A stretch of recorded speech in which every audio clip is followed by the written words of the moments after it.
The Three Spinsters. There once was a lazy girl who would not spin, and let her mother say what she would, she could not get her to work. At last the mother, getting both angry and impatient, gave her a blow which made the girl cry very loud.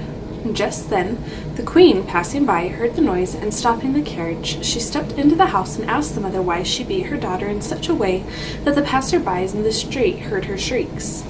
The mother, however, was ashamed that her daughter's laziness should be known, and said, "I cannot make her leave off spinning. She will spin forever and ever, and I am so poor that I cannot procure the flax." The queen replied, "I never heard anything I like better than spinning, and I am never more pleased than when the wheels are whirring. Let your daughter go with me to the castle. I have flax enough, and she may spin as much as she pleases." The mother was very glad at heart, and the queen took the girl home with her. As soon as they entered the castle, she led her up into 3 rooms, which were all full of the finest flax from top to bottom. "Now spin this flax for me," said the queen, "and when you have prepared it all, you shall have my eldest son for a husband.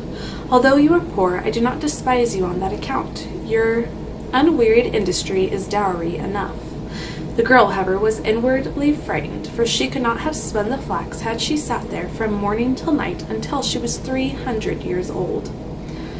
When she was left alone, she began to cry, and thus she sat 3 days without stirring a hand. On the 3rd day the queen came, and when she saw that nothing was yet spun, she wondered, and the maiden excused herself by saying that she had not been able to begin yet, on account of her great sorrow at leaving her mother's house.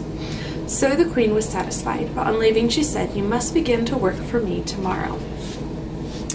As soon as the girl was again alone, she knew not how to act or help herself, and in her vexation she went and looked out of the window. She saw 3 women passing by, the first of whom had a broad flat foot, the second such a large underlip that it reached nearly to her chin, and the third a very big thumb.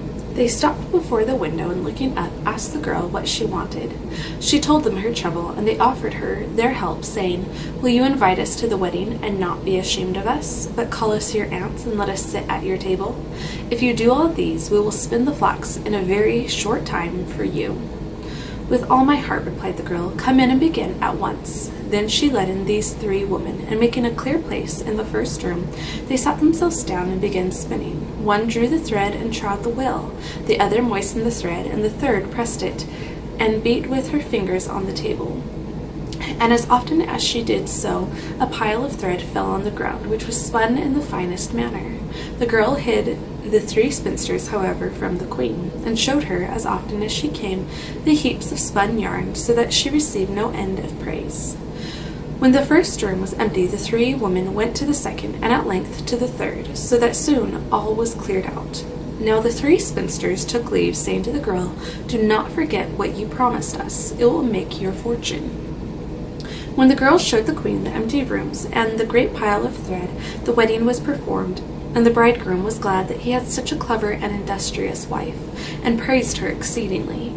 "I have 3 aunts," said the girl, "who have done me much service, so I would not willingly forget them in my good fortune. Allow me, therefore, to invite them to the wedding, and sit with me at table." The queen and the bridegroom asked, "Why should we not allow it?" When the feast was begun, the 3 old maids entered in great splendor, and the bride said, "You are welcome, dear aunts." "Ah," said the bridegroom, "how do you come by such ugly friends?" And going up to the one with the big foot, he asked, "Why have you such a broad foot?" From treading," she replied. Then he went up to the second and asked, "Why have you such an overhanging lip?" "From licking," she answered, "from licking." Then he asked the third, "Why have you such a broad thumb?" "From pressing the thread," she replied, "from pressing the thread."